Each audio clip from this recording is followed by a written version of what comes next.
A former Nigerian oil minister, Diezani Alison-Madueke, is facing charges in several countries, accused of using her office to amass a fortune from bribery. VOA senior analyst Jeffrey Young details the scope of her alleged international criminal enterprise. Allegations of massive corruption, bribery, and aided by protection at the highest levels. These charges are what former Nigerian oil minister Diezani Alison-Madueke faces at home and also in the United States, Britain, and Italy.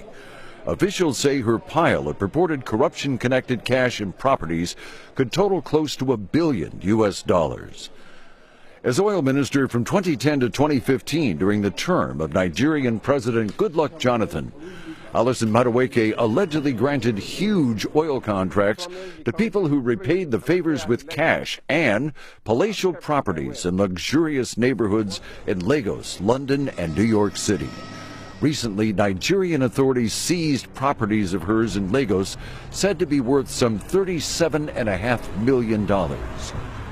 The latest legal action against her came in July 2017 with a U.S. federal civil suit seeking to seize some $140 million in assets, including a $50 million Manhattan condominium and an $80 million yacht allegedly obtained for her by two associates.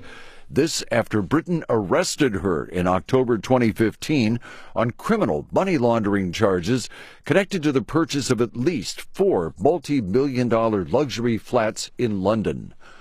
The U.S. charges against Alison-Madueke are civil rather than criminal, but the investigation could grow, according to, via Skype, former U.S. State Department Nigeria specialist Matthew Page. That's sort of the first step that U.S. authorities are going after, but it's likely that additional asset forfeiture cases and criminal charges against Madueke and her many, many associates and facilitators will be forthcoming over the next few years.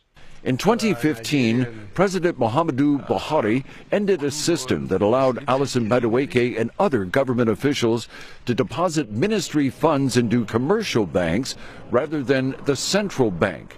This provided huge opportunities for abuse, as explained via Skype from Cape Town by Stellenbosch University law professor Sophie Williams-Ellegsby. So when we had that system, there was a lot of scope for abuse, and that system was being abused. You would have public officials put government money in a deposit money bank, and they would cream off the interest, of course, with the collusion of banking officials themselves.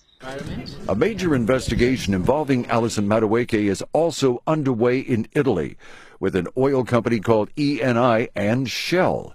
The magnitude of that alleged corruption is described via Skype from London by watchdog NGO Global Witness analyst Barnaby Pace. Is one of the biggest scandals in the history of the oil industry. They're alleged to have paid over $1 billion that was diverted away from the Nigerian people, the majority of it alleged by prosecutors to have gone as bribes, including $500 million that was converted into cash in Nigeria, and that the Italian authorities allege was used to bribe Nigerian officials, including, they say, Diezani Alison-Madueke.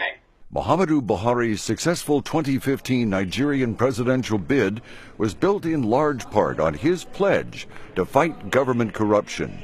While he has indeed taken steps in that direction, analysts say that the effort has to include scrutiny of all officials, present and former, regardless of their political affiliations. Jeffrey Young, VOA News.